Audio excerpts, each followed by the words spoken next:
అందరికీ నమస్కారం. గుడికి వెళ్ళినప్పుడు కొబ్బరికాయని ఎందుకు కొడతాము? కొబ్బరికాయలో పువ్వు వస్తే ఎలాంటి ఫలితాలు వస్తాయి అనే విషయాల్ని ఈ వీడియోలో చూద్దాం. ఫస్ట్ టైం కనుక మా ఛానల్ చూస్తే ఛానల్ సబ్స్క్రైబ్ చేయండి.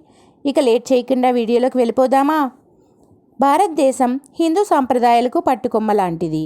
ఇక్కడ ప్రజల సంస్కృతి సాంప్రదాయాలకు ఎంతో గౌరవం ఇస్తారు. ముఖ్యంగా హిందూ ధర్మంలో దేవాలయాలకు ఎంతో విశిష్టత ఉంది. భగవంతుణ్ణి కొలిచేందుకు కాదు, మానసిక ప్రశాంతతకు కూడా ఎంతోమంది ఆలయాలకు వెళ్తారు. ఇలా గుడికి వెళ్ళినప్పుడు ప్రతి ఒక్కరూ తప్పకుండా చేసేది కొబ్బరికాయ కొట్టడం. కొబ్బరికాయ ఎందుకు కొడతారు అనే సందేహం అందరికీ కలుగుతుంది. మీకు కూడా ఉందా? అసలు కొబ్బరికాయ దేవుడి ముందు ఎందుకు కొట్టాలి?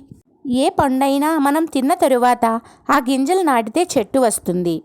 లైక్ మామిడి పండు తిన్న తరువాత ఆ టెంకను తీసుకెళ్ళి నాటితే మామిడి చెట్టు వస్తుంది కదా. కానీ ఎటువంటి ఎంగిలి చేయకుండా వచ్చే కాయే కొబ్బరికాయ. అందుకే మనం కొబ్బరికాయని దేవుడి ముందు కొడతాము. నిజానికి కొబ్బరికాయను మనిషి తలతో పోలుస్తారు. కొబ్బరికాయ మీద ఉన్న పీచు మనిషి జుట్టుతో పోలుస్తారు.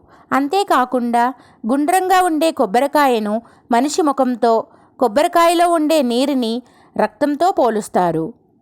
ఇంకా టెంకాయను కొట్టిన తరువాత లేత కొబ్బరిని మన మనసుతో పోలుస్తారు.